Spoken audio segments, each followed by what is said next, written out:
Sabi ng amin, at palakpakan nating malakas ang ating Panginoon. Amen at amen. At amen. Ano po ang aking paksa? Pakisundan na lang po ako niyan. The Victorious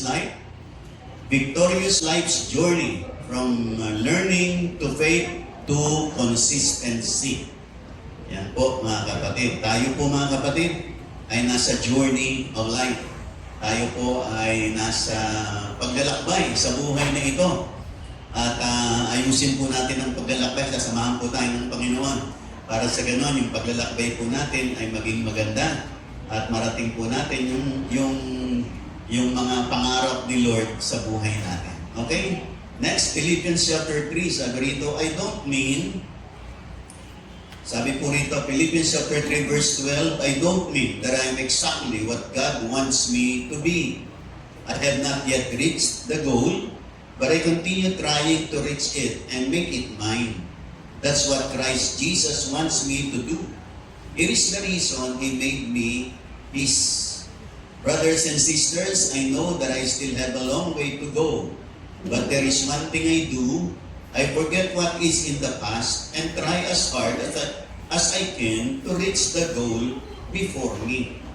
I keep running hard toward the finish line to get the prize that is mine, because God has called me through Christ Jesus to light up there in heaven. Ayun.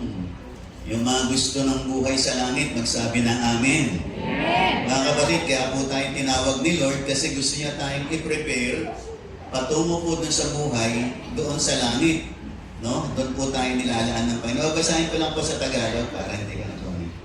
Philippians chapter 3 verse 12, sabi po sa Tagalog version of the Bible.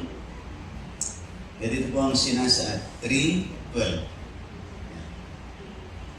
Dahil sabi rito, peso pala itong Philippians pala tayo. Next, Philippians chapter 3 verse 12. Ito po ang sabi. Hindi sa nakamtan ko na ang mga bagay na ito. Hindi rin sa ako'y ganap na. Ngunit sinisikap kong maisakatuparan ang layunin ni Kristo Jesus nang tawagin niya ako. Sabi mo sa katabi mo, tinawag tayo ni Lord. Sabi mo sa Kanya, kasama ka. Kaya lahat tayo, tinawag po tayo ng Panginoon. No? Sabi, ngunit sinisikap kong maisakatuparan ang layunin ni Kristo Jesus nang tawagin niya ako. At maging ang bawat isa. Sabi, mga kapatid, hindi ko ipinalalagay na natupad ko na ang mga bagay na ito. Ang ginagawa ko ngayon, nililimot ang nakaraan at sinisikap na makamtan ang nasa hinaharap. Nagpapatuloy nga ako tungo sa hangganan upang kamtan ang gantimpala ng pagkatawag sa akin ng Diyos sa pamamagitan ni Kristo Jesus. Ang buhay na hantong sa langit. Sabi niya, yung gantimpalang nilaan sa akin ng Panginoon, yung buhay na hantong sa langit.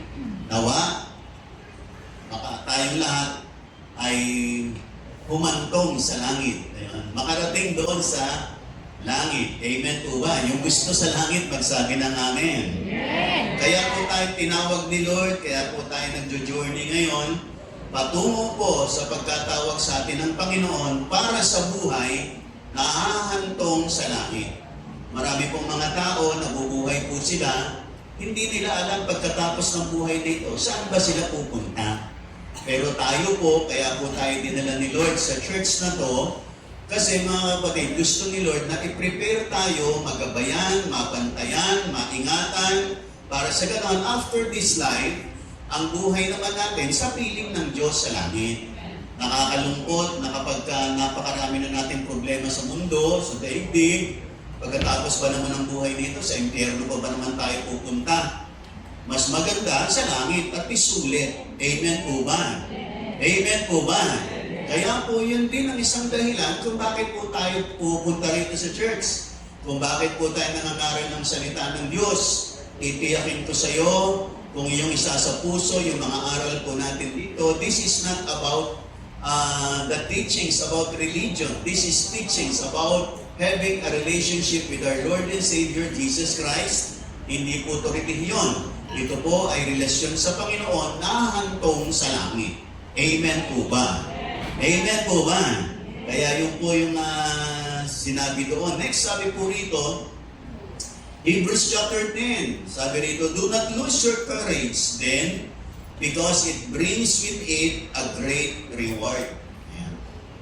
You need to be patient in order to do the will of God and receive what He promises. For as the scripture says, just a little while longer, and He who is coming will come. He will not delay. My righteous people, however, will believe and live. But if any of them turns back, I will not be pleased with them. Sabi sa verse 39, we are not people who turn back and are lost. Instead, we have faith and are saved. Meron daw po na mga iba na tatalikod, aayaw. Pero salamat, hindi tayo kasama ron. Amen po ba? Nakikinig ko ba kayo lahat? Sabi po doon ng Hebrews 10:38, my righteous people, however, will believe and live. Yung mga matuwid, yung mga nakakapit kay Lord, yung mga nakayakap kay Lord, amen ba? Sila'y maniniwala at mabubuhay. At sabi, but if anyone, any of them, turns back, pero kung may tatalikod, sabi po, I will not be pleased with them. Hindi ako matutuwa, sabi ng Panginoon. Pero sabi niya, pero hindi tayo yung mga taong tatalikod at maliligaw. Tayo yung mga nananampalataya at maliligtas. Amen po ba? Amen. Sabihin mo, tayo yun. Amen po ba? Hindi tayo kasama sa mga tatalikod, sa mga aayaw. Doon tayo sa mga magpapatuloy. Amen po ba? Sabihin mo sa katabi mo, magpapatuloy tayo. Tayo po ay nasa journey, mga kapatid. Paglalakbay po ito. At itong paglalakbay na ito ang pinakadakilang paglalakbay po, mga kapatid. Kasi ang atin pong journey sa buhay na ito, patungo po sa buhay na hantong sa langit. Patungo sa buhay sa heaven, mga kapatid. Yung gusto sa langit, magsabi ng amen. Amen. Maliban lang kung ayaw mo sa langit, pwede ka nang umuwi. Pero yung gusto sa langit, manatili ka. Amen po ba? Nakikinig ko ba kayong lahat? Yung gusto sa langit, magsabi ng amen. Yan. Kasi itong mga usapan na to, yung mga gusto lang pumunta sa langit. Yung ayaw naman, walang pilitan. Amen po ba? Pero ini-encourage natin, papunta ka sa langit, sumama ka rito. Amen po ba? Sigurado to, legit ito, hindi ito scam. Amen ba? Although usong-usong mga scam, pero hindi po tayo scammer. Amen po ba? Manatili ka lang, magpatuloy ka, tiyak. Magkikita tayo sa langit pagdating ng panahon. Amen po ba? Amen. At pag nagkita tayo ng pagdating ng panahon, sulit na, mga kapatid. Ang mga pagkakataong ako po ay nandito at nangaral po sa inyo. Amen po ba? Nandiyan po ba kayong lahat? Next, mga kapatid. Next, sabi niya. The Christian life is not a sprint, but a marathon. Yung sprint kasi, maiksihan lang yon. Yung marathon ay mahabang takbuhin, mga 10 kilometers. No? Pero yung sprint, merong sprint na 100-meter dash lang. Ibig sabihin, maiksi lang, sprint. Pero ang takbuhin po natin, mahaba. Depende po sa Panginoon. Amen po ba? Hindi natin alam kung gaano kahaba o makaiksi. Pero kadalasan, mahaba. No? Pero si Lord ang nakakaalam. It is not merely about how we begin. Yan. It is not merely how we begin, but how we finish. Ang usapan po rito sa journey natin, sa paglalakbay, hindi yung paano ka nagsimula, kundi paano ka magtatapos. Amen po ba? Marami kasing nagsisimula, hindi nakakatapos. Maging nga sa mga pag-aaral, ang daming nag-i-enroll. Pero sa graduation, nakikita mo ang daming nalagas. Sana kasama tayo rin sa hindi nalagas. Amen po ba? Kasama tayo dun sa gagraduate. Kasama tayo sa makakatapos. Amen po ba? Nakikinig po ba kayong lahat? Amen. Many people begin their walk with Christ full of excitement. Yung iba, nagpasimula, excited. Ako, sarap doon. Naku, ganda-ganda sa church na yun. Naku, sarap doon dumalo. Sarap makinig. Full of excitement. Maganda po yung may excitement. Amen po ba? Sabi mo sa katabi mo, excited ka ba? Ulitin mo sa kanya, excited ka pa ba? Yung mga bago, excited. Yung mga matatagal, excited ka pa ba? Dapat excited ka pa. Amen po ba? Para lang yan sa mga nililigawan. No? Pa-excited ka lagi, no? Pag bagong-bago kayong mag-boyfriend, girlfriend, excited ka laging makita, marinig. Pero pag tagal, excited ka pa ba? No? Andyan po ba kayong lahat? Dapat excited pa rin. Amen po ba? Kaya ako, pag umaalis ako, tapos uuwi na ako, excited ako kasi makikita ko ulit si wife. Amen po ba? Nakikinig pa ba kayo lahat? Dapat excited pa rin. Amen po ba? Alam, ano ba ang ginawa mo sa araw na ito? Yan. Okay? Dapat may excitement pa rin. Amen po ba? Lahat ng excited, magsabi ng amen. Amen. Kaya tayo po, nagsabi, many people begin their walk with Christ full of excitement. Excited tayo. Gusto nating dumalo. Gusto makinig. But, sabi rito, only those who continue learning, keep stepping out in faith, and remain consistent, experience a victorious life's journey. Yun lamang daw po yung nakaka-experience ng matagumpay na paglalakbay ng buhay na ito. Yung mga taong nagkaroon ng excitement, pagkatapos hindi tumigil, tuloy-tuloy pa rin. Sabihin po natin, tuloy-tuloy. Sabi, they continue, sabi, who continue learning? Nagpapatuloy silang matuto, mag-aral, magkaroon ng mga kaalaman. Sabi, nagpapatuloy sila na humahakbang sa pananampalataya at nananatili silang consistent. Ito raw ang mga tao, na ibig sabihin mga consistent, tuloy-tuloy. Ito raw yung mga taong nagiging matagumpay sa buhay. Lahat na nakikinig, magsabi ng amen. Sa buhay na ito, mga kapatid, ang usapan, matagumpay ka ba? Nagtagumpay ka ba? Amen po ba? Kasi yung mga nagtatagumpay, yan ang nakaka-experience ng mga breakthrough, yan ang nakaka-experience ng mga karagdagang pagpapala, promotion ng kanilang buhay, kasi nagtatagumpay sila. Pag binasa niyo po ang aklat ng pahayag, Revelation, lahat na nakikinig magsabi ng amen. Pag binasa niyo po ang Book of Revelation, lalo na sa chapter 1, 2, 3, binanggit po ron lagi yung to him who overcomes. Siya na nagtatagumpay. Siya na nagtatagumpay. To him who overcomes. Na nakita ni Juan, ni John the Beloved, yung mga nandun sa langit, yung mga nagtagumpay, yung nakikinig, magsabi ng amen. Yung mga nasa langit, yung mga nagtatagumpay. Yung mga hindi nagtatagumpay, hindi po nakarating. Kasi hindi po nila napagtagumpayan.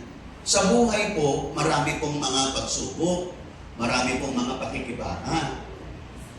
Yung naniniwala, magsabi ng amen. Pero mga kapatid, huwag kang mabahala.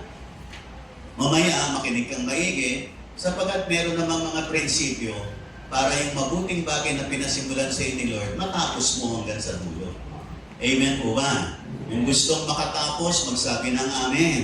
Amen. Parang ayaw ng iba. Matagal pa naman yun, huwag kang mabahala. Hindi pa bukas, matagal pa. Nakikinig mo ba kayong lahat? Kaya dapat maging matagumpay po tayo sa buhay nito kasi yung mga nakapasok sa langit, mga mananagumpay. Amen. Yung mga hindi nagtagumpay, nakalulungkot. Hindi po sila nakita ni John the Beloved. Ang nakita ni John the Beloved, mga mananagumpay. Pero mga kapatid, kung ikaw ay nandito, magpapatuloy ka, nandiyan ka palagi, I tell you, magtatagumpay ka. Amen po ba? Nakikinig po ba kayong lahat? Kasi hindi ka tinawag ni Lord para matalo, tinawag ka nga niya para magtagumpay. Yung naniniwala, magsabi ng amen. Next, nasa na. Tuloy niyo yung ano. Sabi riyan, God has not called us merely to survive, but to overcome. Sabi ng Romans 8:37, in all these things, we are more than conquerors through Him who loved us. Ayan. Sabi doon sa Romans 8:37, na sa lahat ng ito, tayo po'y mananagumpay. Tingnan niyo po yung sinabi doon. Tingnan niyo po yun. Sabi niya, in all these things, we are more than conquerors. Ayan, no? through Him who loved us. Ayan. Sa lahat-lahat daw po ng mga pagdadaanan natin, ay mananagumpay tayo. Lahat naman na nagumpay, magsabi ng Amen. Bakit daw po? Sa pamamagitan niya na nagmamahal sa atin. Kasi meron tayong Panginoon, meron tayong Diyos na nagmamahal sa atin. Mahal ka ni Lord, pagtatagumpayin ka ni Lord. Amen ba? Sabi mo sa katabi mo, mahal ka ni Lord. Sabi mo sa Kanya, kaya magtatagumpay ka. Amen po ba? Nakikinig mo ba kayong lahat? Dahil may nagmamahal sa atin, merong nag-iingat sa atin, merong aalalay sa atin ng Panginoon, pagtatagumpayin na tayo. Amen ba? Ang hiling ko lang, walang tatalikod, walang aayaw. Walang magsasawa, walang makikwit. Tuloy-tuloy lang, kapatid. Amen po ba? Amen. Hindi tayo ilalaglag ni Lord. Tatapusin niya ito hanggang sa dulo. Kasamahan niya tayo. Huwag ka lang aayaw, huwag ka lang tatalikod. Amen po ba? Amen. Huwag ka lang mag-quit, huwag ka lang surrender. Tuloy-tuloy lang. At magtatagumpay ka, mararanasan mo. Yun ang niniwala ka, magsabi na Amen. Pwede bang palapakan natin malakas ang ating Panginoon?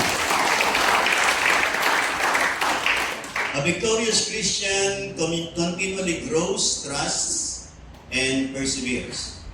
Ito raw po yung matagumpay ng Kristiyano, lumalago, nagpapatuloy na lumalago, nagtitiwala, at nagtsatsaga. Pinakala mong konting tsaga. Amen po ba? Nakikinig po ba kayong lahat? Sabi mo sa katabi mo, konting tsaga. Kahit na minsan pangit ng panahon, tsaga-tsaga lang, dalo pa rin. Kahit na medyo umaambon, bumabagyo, umuulan, dalo pa rin. Kahit walang mamasahe, gawa ng paraan para dumalo. Amen po ba? Kahit maraming problema, hirap na hirap, sige, pilitin mo, dumalo ka. Makikita mo, hindi ka mananatiling ganyan. Dumating din po ako sa time, mga kapatid, dumadalo, walang pera. Walang mamasahe. Minsan na mamasahe ko lang papunta sa church, pauwi, wala. Naglalakad pa uwi. Mahalaga, makadalo lang. Makadalo. Amen. Nakikinig po ba kayong lahat? Amen. Minsan dadalo tayo, pag uwi natin, wala na tayong pangsahe. Naranasan ko na. Pero hindi naman mananatiling ganon. Magpatuloy ka lang. Amen. Kasi nakikita ni Lord ang iyong tiyaga, ang iyong pananampalataya, pagtitiwala, hindi ka mananatiling wala. Kaya lang minsan talaga pinadadaan tayo ni Lord para tingnan ni Lord, magpapatuloy pa ba tayo? Despite the fact na parang wala namang dumadaloy ng pagpapala. At parang wala namang nangyayari. Tuloy lang, kapatid. Hindi natin nakikita, merong magandang nangyayari. Amen po ba? Mga kapatid, sabi mo nga po sa inyo, may kitapot na pong taon na po ako sa Panginoon. At hindi po madali, mga kapatid. Marami rin pong dinaanan. Maraming pagluha, minsan broke, mga breakings of life. Talaga minsan, iiyak ka talaga. Minsan, darating tayo, parang dududa ka. Pero mga kapatid, sa kalahat-lahatan, tuloy-tuloy lang po. Amen po ba? Amen po ba? Amen. At sa dako pa ron, makikita mo, hindi nawala ng kabulan mga paghihintay mo. Sapagkat meron talaga si Lord na nakalaan. Nakikinig pa po ba kayong lahat? Nakikinig pa po ba kayong lahat? Amen. Yung mga anak mo yan, di ko alam paano mo pag-aaral. Di ko alam paano magiging mga buhay nila. Basta sige lang. Maglingkod ka lang kay Lord. Tuloy-tuloy ka lang. Amen po ba? Amen. At sa dako pa ron, makikita mo, hindi na sasayang at hindi na mawala ng kabuluhan ang mga panahong ginugol mo sa Panginoon. Yung mga pagsunod mo, pananampalataya mo, paglilingkod mo, pagdalo mo, hindi na mawala ng kabuluhan, mga kapatid. Minsan isang araw pakikita ni Lord, anak, ito na yung bunga ng lahat ng mga pagtitiis mo, pagtsatsaga, pagpapatuloy mo. Amen po ba? Nakikinig mo ba kayong lahat? Amen. Yung iba na hindi na nagpatuloy, sasabihin nila, hindi totoo. Nakakainip, ang hirap, hindi naman nangyayari. Pag hindi nagpatuloy, hindi mangyayari. Pero sa lahat ng magpapatuloy, may magandang mangyayari. May pangako ni Lord na sabi niya, I came that you might have life and have it more abundantly. Mga kapatid, gaganapin po yan ng Panginoon. Gagawin po yan ng Panginoon. Amen po ba? Amen. Yung naniniwala, magsabi ng amen. Amen. Gagawin ni Lord at mangyayari yan sa lahat ng magpapatuloy. Amen po ba? Yung naniniwala, magsabi ng amen. Kaya mahalaga, magpatuloy ka. Amen po ba? Mahalaga, manatili ka. Amen po ba? Nakikinig po ba kayong lahat? Tignan niyo po yung mga puno yung mga sanga ng puno. Yung mga sanga ng puno, yung mga sanga, lahat na nakikinig magsabi ng amen. Lahat ng sanga na nananatili sa puno, yun ang nagbubunga. Yun ang nagdadahon, namumunga yung sanga na yon. Pero pag yung sanga na yon, mapuputol ngayon, bukas, mga ilang araw, kakabit mo na naman, tapos puputulin mo na naman, hindi mamumunga. Pag hindi nagpatuloy-tuloy, hindi mamumunga. Yung mga nagpapatuloy lang, nananatili, nagpapatuloy, yun ang namumunga. Yun ang nakakaranas. Yun ang nagtatagumpay. Yun ang napagpapala. Amen po ba? Amen. Kaya sabi mo sa katabi mo, kaya magpapatuloy tayo. Amen po ba? Yan lang po ang aking tatandaan nyo lagi, mga kapatid. Tumagal na ako sa Panginoon for more than 40 years. Hindi sa isang iglap. Pero, tiyak, merong magandang bunga. Meron po. Amen po ba? Kasi ang Diyos, tapat po ang Panginoon.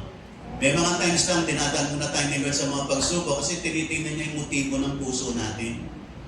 Minsan kasi may mga taong ang lapit nila kay Lord, puro pagpapala. Totoo naman yun, may pagpapala si Lord. Kaya lang, hindi sa isang iglap.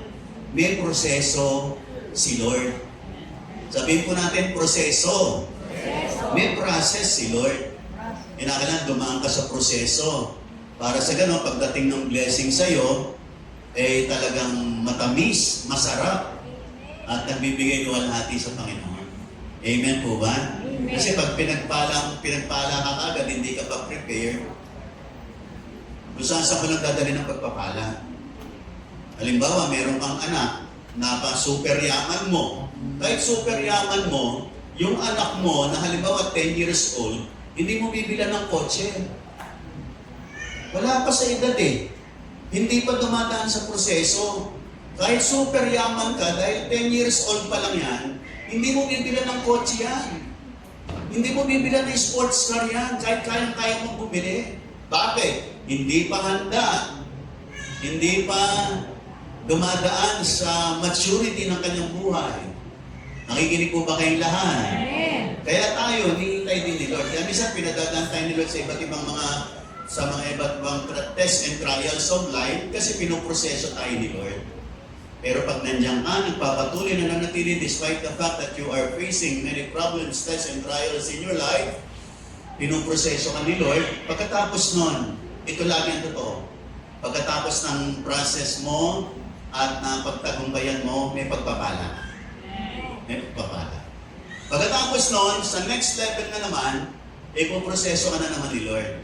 Padadaanin ka na naman sa test and trials of life. Kasi meron siyang next level na hinihintay sa'yo. Kaya pag meron po kayo mga dinadaan ng problema, yung nakikinig magsabi ng amen, Amen. pinadadaan ka niya ni Lord kasi meron nakalaang blessing si Lord sa'yo. Minsan nakita natin problema, parang suko na tayo, ayaw na natin, give up na tayo, bakit ganito Lord? Di natin alam, pinaprocess ng tayo ni Lord kasi meron siyang new blessing that awaits us. Meron siyang bagong pagpapala na naghihintay sa atin.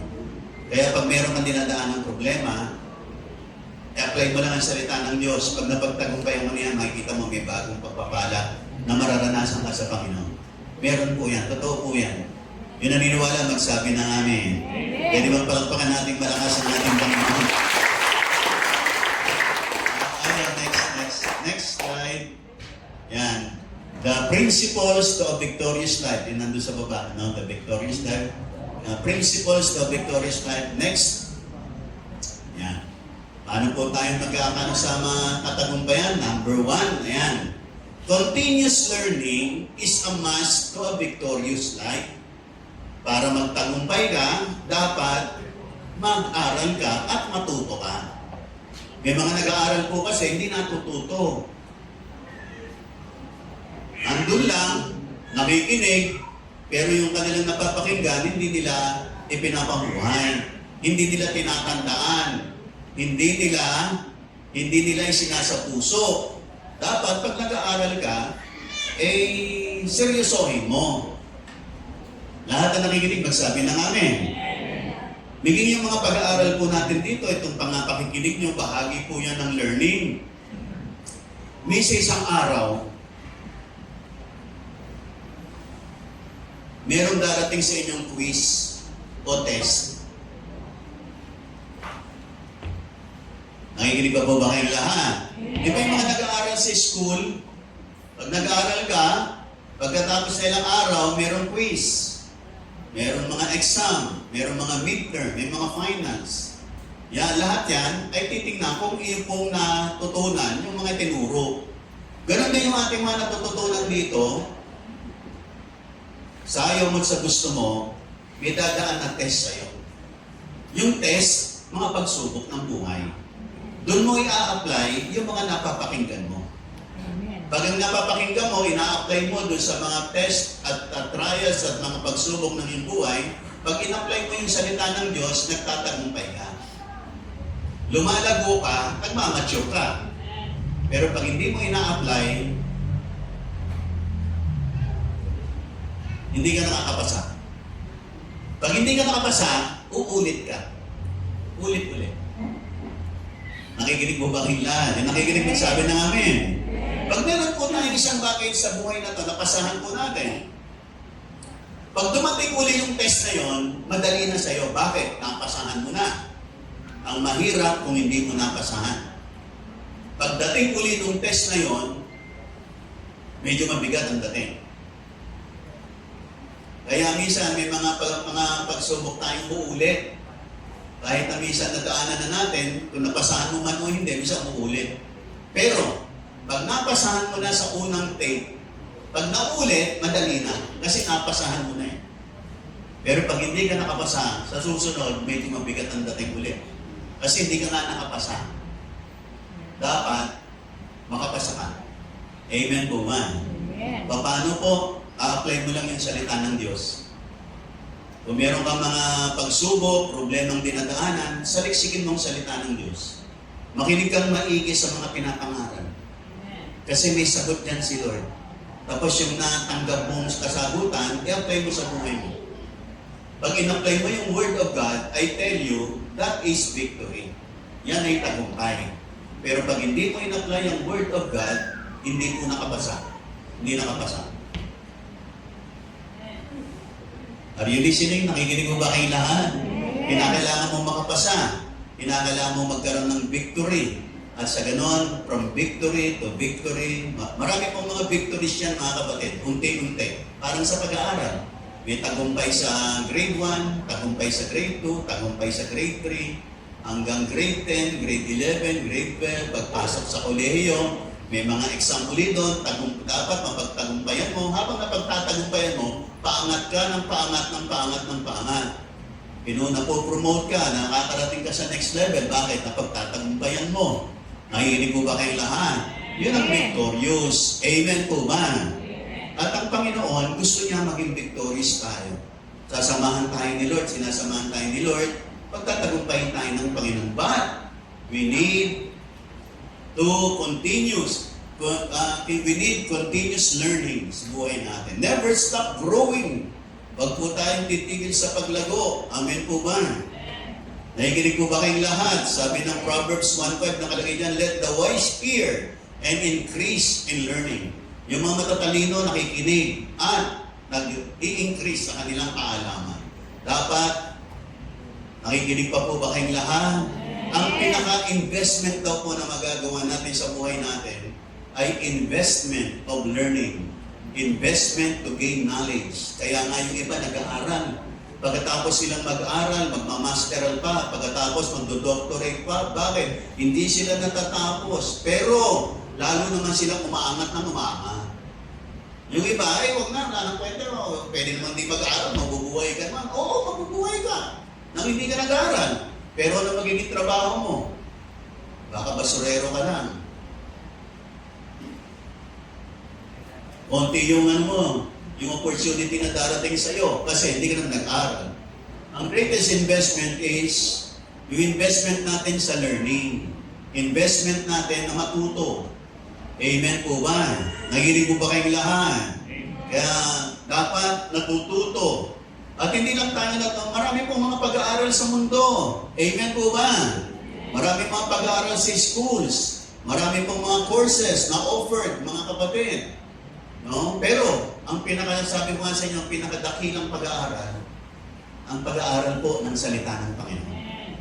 Ang greatest school na kung saan matututo tayo, dito po sa church. Ito po ang greatest school. At ang greatest learning, nandito po sa loob ng church. Amen po ba? Amen. Mga kapatid, maganda pong mag-aral ng education, ng medicine, ng law, sa commerce, engineering, magaganda po lahat yan. Pero ang greatest ay ang pag-aaral po natin dito sa loob ng church. Yung naniniwala, magsabi ng Amen. Bakit? Ang greatest reward ay makakamtan ng lahat ng nag-aaral dito sa greatest school, which is inside the church. Bakit? Kasi ang greatest reward po ng ating mga pag-aaral, pupunta tayo sa langit. Amen ba? Yung mga pag-aaral po natin sa lupa, maganda yan. Kaya lang, panlupa lang yan. Maganda po yan kasi kung nag-aaral ka ng engineering, siyempre gaganda ang buhay mo. Nag-aaral ka ng architecture, nag-aaral ng medicine. Maganda po yan. Kailangan natin nandito sa buhay na ito. Pero, hindi po yan ang process papunta sa langit. Hanggang dito po yan magagamit natin. Eh, ang buhay sa lupa hanggang 80, 100, mapalad na 120.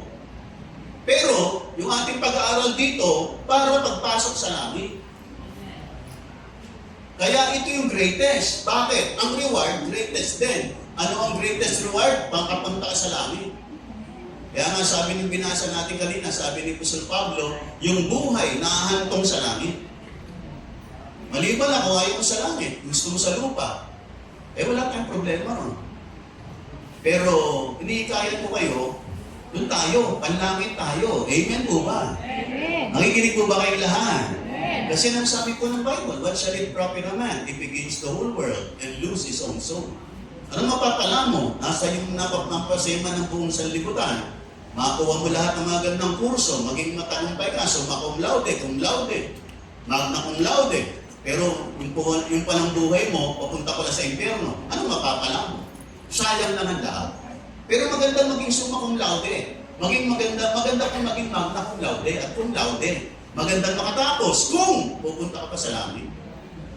Maganda yan. Maganda po yan. Hindi po natin yan pinabaliwala. Kaya lang, dapat alam mo yung mas higher, yung mas highest, yung mas mataas. Kasi yung iba, puro dito lang ang kanilang pinag-aandaan. Yung sa kabila, hindi nila alam. Pagdating ng time, tayo pong nakapaghanda, papunta sa langit, tayo pong mapalad. Yung mga hindi nakapaghanda, yumaman man dito sa mundo, pero pagdating ng time, hindi pala sila punta sa langit, sila ang lugi, tayo pong pinagpalad. Amen. Lahat ng pinagpala, magsabi ng Amen. Amen. Sabi mo sa katabi mo, kaya dinala ka rito ni Lord. Kaya po tayo dinala ni Lord dito sa lugar nito. Kasi gusto ni Lord, hindi lang po limited ang ating focus in life. Dapat nakapokus din tayo sa nilalaan ni Lord sa atin para sa kabila. Lahat ng masaya pa magsabi ng Amen. Ayan, meron pa akong mga 5 minutes. Yung masaya pa, magsabi ng Amen. Kaya nga mga kapatid, sabi rin po dyan, 2 Peter chapter 3, verse 18, grow in the grace and knowledge of our Lord and Savior Jesus Christ. Dapat lumago rin po tayo sa pagkakilala sa Panginoon at sa biyaya ng Panginoon. Ito po ang napakahalaga po at yung learning po natin with regards to the Word of God is the highest learning, the greatest learning in life. Mga kapatid, ang greatest school nandito po sa loob ng church, ang greatest school mga kapatid. Amen po ba? Salamat at nandito ka. Amen po ba? Kaya pag nandito ka, nagsimula ka, nag-enroll ka, tuloy-tuloy mo. Huwag kang titigil, huwag kang aayaw. At huwag kang tatalikod, huwag kang susurrender, at huwag kang mag-quit. Tuloy-tuloy lang. Amen po ba? Uli, sabihin mo sa katabi mo, tuloy-tuloy lang tayo. O lahat ng tutuloy, bumalakpak ng malakas sa Panginoon. Mga kapatid, kinakailangan lumago ka. Kinakailangan matuto ka. Ang isang gusto ko pong matutunan natin, yung minsan, pag nadapa tayo, paano tayo babangon? Marami po pag nadapa, nagkamali, di na sila makabalik. Di na sila makabangon. Sabi nakakaya kay Lord, nagkamali-mali ako. Mga kapatid, bumangon ka lang. May nakalaang pagpapatawad sa iyo si Lord. Pag lumapit ka sa Kanya, bibigyan Kanya ng lakas para hindi ka na uli madapa. Nakikinig pa po ba kayong lahat? Nakikinig pa po ba kayong lahat? Sa ating pong mga pag-aaral, sa ating mga pakinig ng salita ng Diyos, tuturuan din tayo ni Lord magpatawad. Bisan hirap magpatawad. Amen po ba? Madali lang ituro yan. Madali lang sabihin yan. Pero ang hirap gawin. Ang hirap gawin. Pero, lahat ng marunong magpatawad at magpapatawad, nagmamature, lumalago kasi napagtatagumpayan niya yung sitwasyon iyon ng kanyang buhay. Amen po ba? Pag nagpapatuloy ka sa salita ng Diyos, matututo ka paano ka magtagumpay. Ang isa pang gusto kong mapagtagumpayan nating lahat, nakikinig pa po ba kayong lahat? Amen. Magtagumpay tayo sa pagiging yung natisod, nagtampo, naginanakit. Minsan yung iba hindi magtagumpay niyan. Kaya minsan tagal-tagal na sa church, after ng ilang taon, nawala na. Bakit? Meron siyang isang bagay na hindi napagtagumpayan.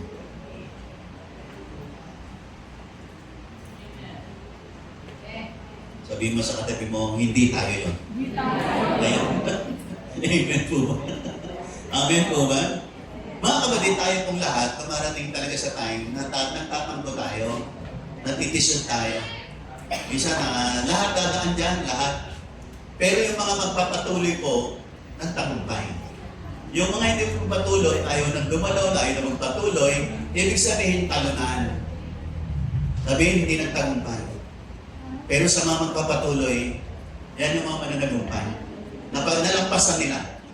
Kasi sa malawak madali, bis isang araw, meron taong minsan matitisod ka, magtatampo ka, magiging nanakit ka. Pero, pag nagpatuloy ka sa pakikinig ng aral ng Panginoon, pagtatagumpayin ka ng Panginoon. Yung gusto magtagumpay, magsabi ng amen. Amen. Yung isa ko nga po sa inyong istorya, pasensya na kayo, paulit-ulit, ano? Nakikinig ba kayong lahat? Sabi ni Bishop Teo, nagturo sa amin kahapon. Yung mga turo namin sa church, paulit-ulit lang. Bakit? Kasi inuulit-ulit namin kasi hanggang ngayon hindi pa nila natututunan. Bakit hindi pa nila natututunan? Hindi pa ina-apply hanggang ngayon. Minsan, isang taon mo nang tinuturo pa ulit-ulit, hindi pa rin ginagawa. Ibig sabihin, hindi pa natututo. Amen po ba? Nandiyan po ba kayong lahat? Sabi mo sa katabi mo, hindi tayo yun. Ayan. Lahat na nandito, mga mananagumpay, nakikinig mo ba kayong lahat? Pwede ba palagpakan natin malakas ang ating Panginoon? Mga kapatid, tulad ng binabanggit ko po, nagtagumpay po ako sa pagkatisod. Natisod po ako sa asawa ng aking pastor. Natisod po ako. Yan ang nakakatisod, yung matisod ka sa nakatataas sa'yo. Ang hirap. Natisod po ako sa asawa ng aming senior pastor. Kung titignan ko yung aming istorya, ako ang tama, siya mali. May karapatan ako maginanakit, matisod, sumama ang loob. Kasi ako ang tama, siya mali. Amen po ba? Nakikinig mo ba kayong lahat? Kaya, pagka ganoon, meron akong karapatang ma-offend. Meron akong karapatang matisod. Meron akong karapatang magtampo. Kasi ako ang tama, siya ang mali. Yan ang pinakamahirap. Pagkatingin mo, ikaw ang tama, siya ang mali. Tapos hindi naman siya magpapakumbaba sa'yo, lalong sasama ang loob mo. Nakikinig pa ba kayong lahat? Yan ang pinakamahirap na pagkatisod. Pagka kayo natisod sa nakatataas sa'yo. Natisod ako sa asawa naming pastor kasi ganyan na lang ako 2 minuto. At mag-group mix na po tayo. Kasi nagtisod ako, ganito kasi. Noong ako'y nasa Manila, full-time worker ako. Araw-araw may pasok kami. Pag Sabado, day off namin, day off ko pag Sabado. Ang Sabado, meron kami laging seminar pag Sabado. Kaya obligado, papasok pa rin ako ng Sabado. Pag Monday to Friday, ako ay pumapasok sa church namin, alas 8 ng umaga. Umuwi ako lagi alas 10, alas 11 ng gabi. Pag alis ko ng bahay, yung mga anak ko tulog pa. Pagdating ko, tulog ulit. Araw-araw yun. Pag Sabado naman, day off ko, lagi namang may seminar sa church. Kaya kailangan mong dumalo. Pag Sabado, medyo nakakauwi ako na maaga. Ang alas 5, nasa bahay na ako. Pag Linggo, 2 service. Kaya ako ay humiling sa aming pastor, doon sa aming senior pastor. Pastor, pwede po ba na yung aking pong day off ng Sabado, pakigawa niyo namang Biyernes? Kasi wala po akong time sa family. Hindi ko na po nakikita yung mga anak kong gising, laging tulog. Tulog pag alis ko, pagdating ko, tulog ulit. Tulog pa ulit. Nakikinig ko ba kayong lahat? Parang maganda naman yung suggestion ko. At yung akin naman senior pastor, pumayag naman. Ay, sige. O paano po, Pastor, next week po, hindi po ako papasok ng Biyernes, ako po ipapasok ng Sabado. Ang aming administrator, hindi yung pastor, yung asawa. Siya yung nag-aasikaso ng aming time in, time out. Siya rin nag-aasikaso ng allowance namin sa church. Sabi ko nung nag-usap kami, paano po pastor? Kayo na po ang bahala kay pastora. Kayo na po magsabi. O sige, sabi. Sige, okay. Maganda naman. Lahat na nakikinig pagsabi ng amen. Maganda naman. Tapos kinabukasan next week, di pagdating ng Biyernes, ako hindi pumasok. Pagdating ng Sabado, ako yung pumasok. Di sinimulan ko na. Pagdating ng the following week, kumuha kami ng allowance. Yung Biyernes ko, absent, walang bayad. Yung Sabado ko, pumasok ako, baliwala. Kaya sumama ang loob ko. Kung tutusin, nagpaalam naman ako sa pastor. Di ba, mas mataas naman siya kaysa sa babae. Tapos, nanukuha namin allowance namin Tuesday. Pagdating ng Thursday, meron kaming gawain. May midweek service kami. Pagdating ng Thursday, ang nagsalita yung asawa ng pastor. Habang nakikinig po ako sa likod, galit na galit po ang aking kaisipan. Nagpupuyos yung aking damdamin. Tisod na tisod po. Grabe po. Nakikinig pa po ba kayong lahat? Habang ako po'y nandun, nire-review ko po yung espiritu ng pagka-matitisorin, matisod, tampo. Nawawala kaya lang kumabalik. Hanggang ako'y nag-pray, Panginoon, ano pong gagawin ko rito? Babalik-balik po yung thoughts na yun, galit na galit po ako. Tapos binigyan ako ni Lord ng word sa Santiago. Submit yourself to God, resist the devil, and he will flee from you. Habang ako po'y nakikinig, nire-review ko yung espiritu ng pagkakatisod, yung matampuing espiritu, pinapalayas ko, nawawala, maya-maya, bumabalik na naman. Nung ma-receive ko po yung word na yun ng Panginoon, sabi ko, Panginoon, patawarin mo po ako, Panginoon. Ako lang po ang gusto magpalit ng day off. Pero ayaw niyo po pala, Panginoon. Kaya, Panginoon, tinatanggap ko po ang desisyon ng asawa ng aking pastor na ang day off ko mananatili pa rin Sabado at hindi Biyernes. Tinatanggap ko po, Panginoon. Patawarin mo ako, Panginoon. Alam niyo po, nung nanalangin akong gano'n, biglang nawala yung bigat ng kaisipan. Biglang nawala yung bigat ng kalooban ko. Nawala yung tampo ko. Nawala yung tisod ko. Nakikinig mo ba kayong lahat? Nakikinig mo ba kayong lahat? Ang hirap po mag-battle sa tisod. Kinakailangan matutunan mo mapagtagumpayan. Kasi pag hindi, yan ang gagamitin ng kaaway para hindi ka pagpatuloy. Para ma-miss mo ang nilalaan ni Lord sa iyo. Kasi gusto ng kaaway, ilayo ka. Kasi alam niya, pag nanatili ka sa gawain ng Diyos, merong magandang mangyayari sa iyo at mararanasan mo mga pagpapala ni Lord. Kaya gagawa siya ng paraan para itaboy ka. Gagawa siya ng paraan para umalis ka. Gagawa siya para hindi ka magpatuloy. Pero, kinakailangan mong mapagtagumpayan. Kaya kinakailangan mong matuto. Kinakailangan mong makinig. Kinakailangan mong nandyan. manatili, makikinig para sa ganon, yung lahat ng mapakinggan mo, ini-empower ka ni Lord para mapagtagumpayan mo ang mga sitwasyon ng buhay mo at sa ganon, manatili ka, magpatuloy ka at maranasan mo ang mga pagpapalang nilalaan sa iyo ni Lord. Amen po ba? Nahigiling mo ba kayong lahat? Hindi ko mo makalimutan ang pangyayari niyo na ang ginawa sa akin ng Diyos. Ang totoo, yung asawa ng aking pastor, hindi po niya alam na ako'y tisod na tisod sa kanya. Hindi niya alam na napagtagumpayan ko na. Amen po ba? Nakikinig mo ba kayong lahat? Salamat. Ang Diyos, basta tumulog ka sa Kanya, humingi ka ng tulong, tuturuan ka niya. Tuturuan ka niya para mapagtagumpayan ng mga sitwasyon ng buhay. Marami po sa journey natin, mga kapatid. Marami po tayong mga dadaanan na minsan, pag hindi po natin napagtagumpayan, yun ang magiging dahilan mag-quit po tayo, umayaw po tayo, at ma-miss po natin ang inilalaan ng Panginoon. Pero mga kapatid, you need continuous learning for you to experience a victorious life. Kinakailangan laging nandito, makinig, sapagkat tuturuan ka ni Lord paano ka maging mananagumpay. At habang nagtatagumpay ka, nararanasan mo mga pagpapala ng Panginoon. Amen po ba? Mga kapatid, ako po yung magpo-close na kasi meron po tayong small groups. Ako po yung mananalangin yung makupo kayo po. Panginoon, maraming pong salamat sa araw nito.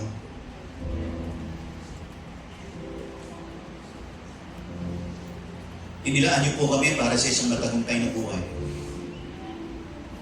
Minsan dumaraan kami sa mga testings, trials, and problems. Pero ang lahat ng yan is in preparation for the new blessing that you have had for us in the coming days. Nawa, ano man ang mga dinadaanan namin, sa tulong po ninyo, Panginoon, at lakas, mapagtagumpayan po namin. Huwag niyo po kami iwanan, Panginoon. Bibigyan kami lagi ng karunungan, gabay, liwanag, pag-asa. Para sa ganoon, after ng lahat-lahat na ito, kami po ay mabilang sa mga mananagumpay. Kasi kasama namin si Lord at pinapagtagumpay kami ni Lord at ginabayan kami ng mga aral ng Panginoon. Salamat po sa araw na ito. Dinideklara ko ang bawat isa ng naririto ay magiging mananagumpay. Lulukuban sila ng kapangyarihan ng Espiritu Santo. Lulukuban ng banal na dugo ni Kristo. At higit sa lahat, i-empower sila sa magitan ng Word of God. Lord, let the seal of the Spirit of God be upon each one. Sa ganon, kami ibilang na ngayon pa lamang isang mananagumpay. Mananagumpay na mararanasan ng mga biyaya, pagpapala ng Panginoon. Ang aming dalangin, in Jesus' name, lahat magsabi ng Amen. At palapakan natin malakas na ating Panginoon.